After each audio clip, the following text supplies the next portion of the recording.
warahmatullahi wabarakatuh.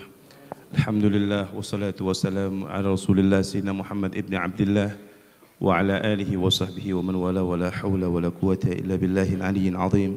Amma ba'd. Yang saya muliakan, saya cintai orang tua kami, guru kami, panutan kami, imam besar kami, qudwah kami, Sayyidul Walid Al-Habib Muhammad Rizik bin Husain bin Syihab. Semoga Allah berikan panjang umur untuk beliau, sehat afiah, barakah dunia wal akhirah, dan senantiasa selalu menjaga dan juga tidak pernah bosan membimbing kita semua sebagai anak-anak dan muridnya. Begitu pula anak mantu beliau yang hadir, ahlan wa sahlan wa marhaban. Sangat senang, sangat bahagia, tidak dapat diurai ketika kami mendapatkan kabar dari saudara kami, Akhuya Al-Habib Hanif bin Abdurrahman Al-Attas, akan kunjungan ke pondok pesantren Ar-Raudhah yang sudah kita mimpi-mimpikan di tahun 2017. Jadi beliau terakhir sebelum berangkat hijrah ke Mekah itu tahun 2017 di Milad Majlis Syababul Khair yang ke-7 di Stadion Pekansari. Alhamdulillah, dengan ridho beliau, izin beliau, doa beliau, sampai saat ini Allah Subhanahu wa taala masih izinkan dan istiqomahkan kita semua berjuang bersama beliau. Mudah-mudahan beliau segera mungkin bisa mengisi kembali seperti dulu sebulan sekali Majlis Syababul Khair. Sayyidul Walid, pondok pesantren ini baru 1,5 tahun, kurang lebih mau 2 tahun. Tadinya buat tempat laki-laki, namun sekarang dipindah ke tempat perempuan karena perempuan jauh lebih banyak daripada santri laki-laki. Akhirnya yang laki-laki dipindah ke Cilebut.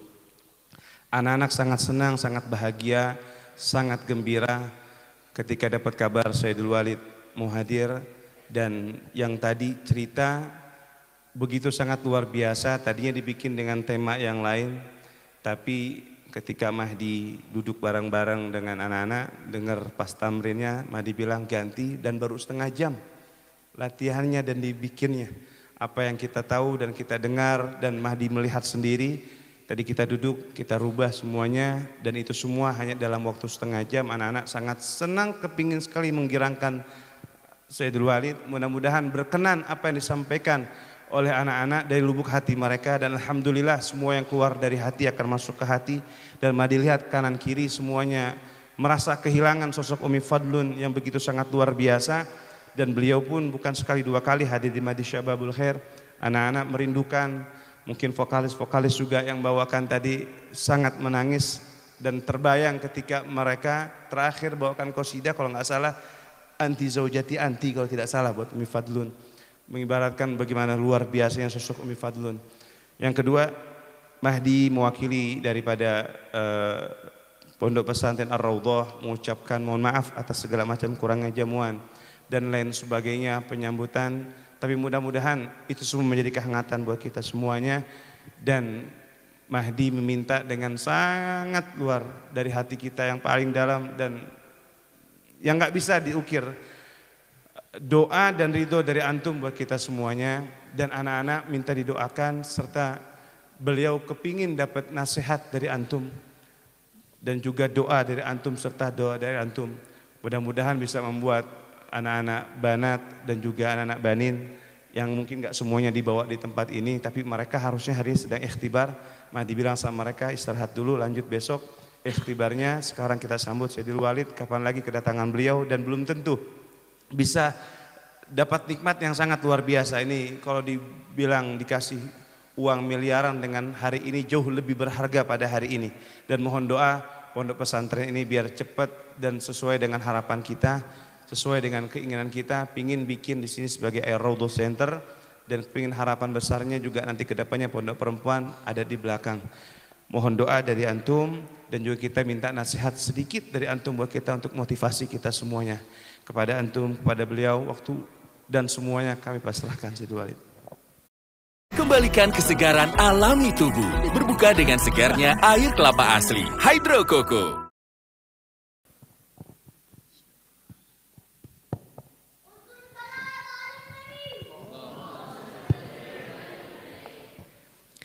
Assalamualaikum warahmatullahi wabarakatuh. Bismillah walhamdulillah wassalatu wassalamu ala Rasulillah wa ala alihi wa sahbihi wa mawalah. Ahibail kiram, أوصيكم جميعا ونفسي بتقوى الله وبطاعة رسول الله صلى الله عليه وآله وصحبه وسلم. فنسأل الله سبحانه وتعالى أن يهدينا إلى صراطه المستقيم ويجعلنا من المتقين.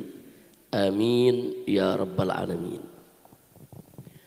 Kepada para habaib, para ajangan, para kiai, para asatidz, wabil khusus guru kita semua Sayyidil Mahbub Al-Habib Mahdi bin Hamzah As-Saggaf hafizahullah ta'ala wa ra'ah famatanallahu bituli hayatih fid dini wad dunya wal akhirah.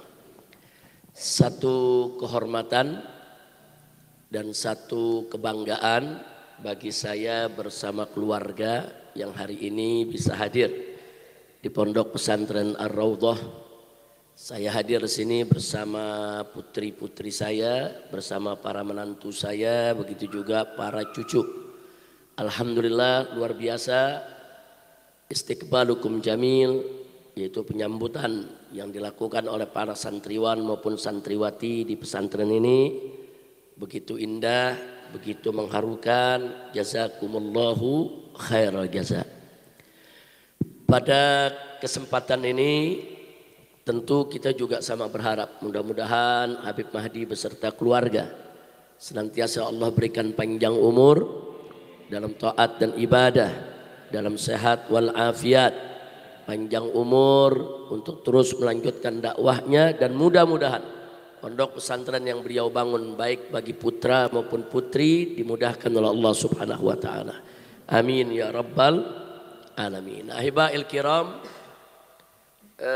di sini banyak santri putri dan tadi sudah disampaikan oleh Habib Mahdi bahwa tempat ini karena santri putri lebih banyak ditempatkan di tempat ini. Mudah-mudahan para santri putri di sini Allah jadikan sebagai mar'ah salihah.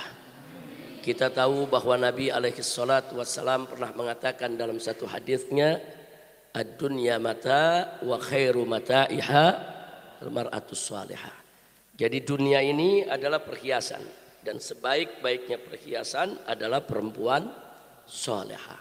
Saya hanya ingin mengingatkan kepada semua putri-putri kita yang ada di tempat ini, tidak ada satupun keindahan yang dimiliki oleh seorang wanita yang lebih indah daripada al-akhlaqul karimah. Jadi kalau sudah seorang perempuan itu berakhlakul karimah, maka perempuan tersebut adalah perempuan yang indah di dunia dan di akhirat. Jadi keindahan seorang wanita tidak dilihat dari cantik rupa, keindahan seorang wanita tidak dilihat dari bagus gaun yang dikenakannya, keindahan seorang wanita juga bukan hanya dilihat dari segi nasab keturunan atau dilihat dari status sosialnya, tapi ada yang lebih utama dari itu semua, bahwa keindahan seorang wanita itu dinilai dari akhlaknya. Manakala akhlaknya baik, akhlaknya mulia, maka dia akan menjadi sebaik-baiknya perhiasan yang ada di atas muka bumi ini, ya ikhwan. Dan kita juga tahu bahwa seorang perempuan yang salehah manakala mereka berumah tangga, Nabi menyampaikan dalam hadis yang lain bahwa khairun nisa, sebaik-baiknya perempuan itu manakala mereka menjadi istri daripada suami-suaminya adalah yang idza nadzarta ilaiha sarratka. Yaitu perempuan, Nabi ingatkan kepada para suami, para lelaki, perempuan yang solehah itu, istri yang baik itu adalah idza nadzarta ilaiha sarratka. Kalau kau melihat memandangnya, hatimu senang. Senang hatinya kalau dia lihat istrinya. Kemudian yang berikutnya wa idza amartaha ata'atka. Dan kalau kau perintahkan dia, dia taat. Dia enggak membantah, dia enggak membangkang. Dan yang tidak kalah pentingnya wa idza ghibta anha hafizat fi nafsiha wa malika. Dan manakala engkau meninggalkan dia, dia sendirian, dia tetap menjaga kehormatannya dan dia menjaga daripada keselamatan harta bendamu. Subhanallah. Artinya Nabi menyampaikan kriteria itu simple, sederhana, mudah dipahami. Jadi kalau mau jadi perempuan yang soleha, apalagi yang sudah berumah tangga, ingat senangkan suaminya. Manakala suaminya ngelihat dia senang, dia perempuan soleha. Manakala suaminya lagi sumpek, lagi risau, tapi begitu dia ketemu istrinya senang hatinya, risaunya hilang, sumpeknya hilang. Itu tanda-tanda zaujah salihah. Nggak sampai di situ. Kalau dia diperintahkan oleh suami, selama perintahnya tidak melanggar daripada aturan Allah, selalu dia taati. Dia tinggalkan itu segala egoismenya, kepentingan dirinya, apa saja yang diperintahkan oleh suami, selama perintah itu tidak melanggar syariat, dia taati. Dan yang tidak kalah pentingnya, manakala suaminya pergi, tidak ada di rumah, dia tetap menjaga kehormatan dirinya, dia jaga anak-anak dari suaminya untuk dididik, dan dia jaga harta benda suami yang dititipkan ada di tangannya di rumahnya. Nah, saya pikir luar biasa apa yang disampaikan oleh Nabi, singkat, padat, ringkas, jelas daripada ciri-ciri almar'atus salihah. Mudah-mudahan para santriwati yang ada di sini insya Allah ke depan dijadikan oleh Allah almar'atus salihah, dan dijadikan kalau nanti sudah berumah tangga dijadikan zaujah salihah, istri-istri yang taat kepada Allah dan Rasulnya. Amin ya rabbal alamin. Di zaman ini ya kita membutuhkan Khadijah baru, kita membutuhkan Fatimah baru, kita membutuhkan Aisyah baru, kita membutuhkan Maryam baru. Jadi di dalam sejarah umat manusia ini berapa banyak perempuan-perempuan soleha sampai nama mereka disebut dalam Al-Quran, sampai kisah mereka Allah kisahkan dalam Al-Quran. Seperti kisahnya Sayyidah Maryam, bahkan sampai Nabi alaihi salatu wassalam dalam banyak hadis juga menceritakan kisah-kisah perempuan soleha. Apakah itu perempuan seperti Siti Masyita atau perempuan daripada Sayyidah Asiyah dan lain sebagainya. Jadi di dalam sejarah ini banyak sekali perempuan-perempuan soleha yang tingkat kesolehan mereka tidak kalah daripada kaum lelaki, yang kesetiaan pengorbanan mereka terhadap agama enggak kalah dengan daripada kesetiaan para kaum lelaki. Mudah-mudahan insya Allah Pondok Pesantren Ar-Raudhah akan melahirkan perempuan-perempuan soleha, perempuan-perempuan yang setia, perempuan-perempuan yang taat kepada Allah dan Rasulnya, perempuan-perempuan yang siap untuk menjadi ibu-ibu yang baik bagi anak-anak mereka. Amin ya rabbal alamin. Itu saja yang ingin saya sampaikan, dan kepada semua santri, khususnya santri yang laki-laki, jangan lupa keberadaan kita di pondok pesantren itu merupakan peluang emas, itu merupakan fursah dhahabiyah, peluang emas bagi kita semua untuk betul-betul menimba ilmu. Jadi tugas santri ini sebetulnya kalau sudah dikirim orang-orang tua ke pondok pesantren, simpel, belajar aja udah. Tidak usah mikirkan yang lain. Orang tua itu kalau sudah nitipkan kita di pondok pesantren, satu, berarti orang tua tadi arif dan bijak. Dia tahu bahwa di luar sana banyak tantangan yang begitu berat. Dia tahu kalau anaknya ada di luar sana, anaknya bisa dirusak. Nah, dengan pertimbangan yang arif dan bijak, dititipkan anak-anak mereka di pondok pesantren agar bisa dididik selama 24 jam oleh guru-guru mereka. Dan orang-orang tua yang menitipkan anak-anaknya di pondok pesantren adalah orang tua yang cerdas, pandai. Kenapa kita katakan mereka cerdas dan pandai? Karena mereka pandai, yaitu memanfaatkan peluang keberadaan pondok-pondok pesantren untuk agar bisa membekali anak-anak mereka dengan ilmu yang manfaat. Tidak sampai di situ, bahwa orang-orang tua yang mengirim anak-anaknya ke pondok pesantren itu bukti kalau orang tua tersebut cinta dan sayang kepada anak-anaknya. Ini sengaja saya sampaikan karena kadang-kadang terjadi kesalahpahaman. Kalau anak dikirim ke pondok pesantren, ada yang bilang itu anak dibuang sama orang tuanya. Ini pemikiran yang sangat berbahaya, ini fitnah yang sangat berbahaya. Tidak betul. Orang tua menempatkan anak-anak kita di pondok pesantren berarti dia cinta kepada kita, berarti dia sayang kepada kita. Kenapa? Dia nggak mau anaknya nggak punya ilmu, dia nggak mau anaknya dirusak oleh tantangan zaman yang ada di luar sana. Nah, jadi sekali lagi justru para santriwan maupun santriwati harus bersyukur kepada Allah, bangga terhadap orang tuanya, yang orang tuanya juga cinta kepada dia, sayang kepada dia, sehingga orang tuanya siap mencari uang, siap mencari rezeki, siap untuk membayar daripada pondok pesantrennya, siap memberikan kitab-kitabnya dan seterusnya. Hanya untuk apa?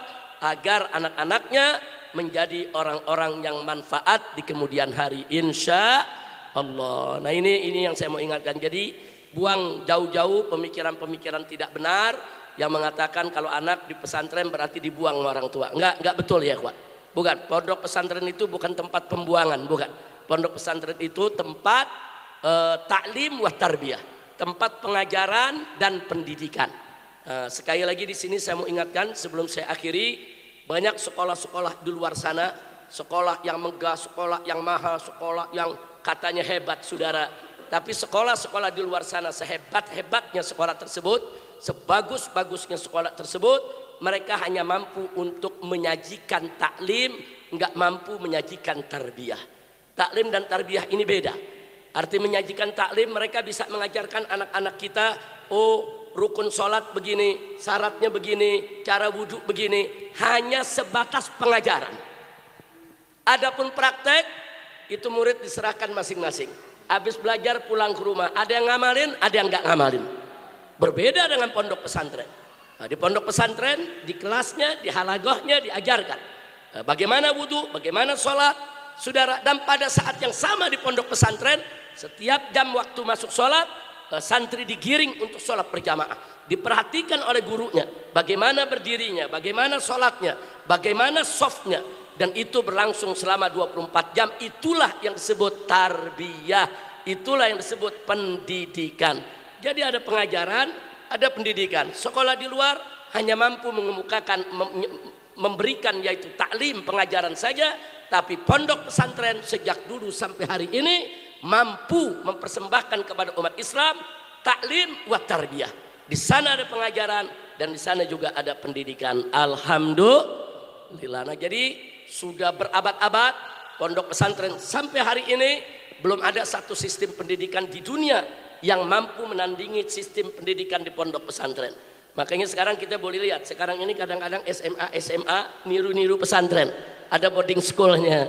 Nah, kenapa mereka niru-niru pondok pesantren? Karena memang nggak bisa mau mencetak generasi yang baik hanya memberikan ilmu terus disuruh pulang, nggak bisa tanpa pengawasan. Mau mencetak generasi yang baik, berikan mereka ilmu, awasi, bimbing, bina 24 jam sampai selesai tamat masa daripada pendidikan mereka, baru bisa menghasilkan generasi ajyal thayyibin insya Allah. Nah itu saja, mudah-mudahan insya Allah pesantren Ar-Raudhah, baik pesantren Habib Mahdi yang di Cirebut yang putra maupun yang ada di tempat ini yang putrinya, diberkahi oleh Allah Subhanahu wa taala, dijadikan ma'hadan salihan ma'muran thayyiban mubarakan, ma'had supaya Allah Subhanahu wa taala an yukhrija min hadzal ma'had al-kawadir salihah ala hadhihi niyyah wa likulli niyatin salihah wa ila hadratin nabiyil mustafa sallallahu alaihi wasallam. Al-Fatihah.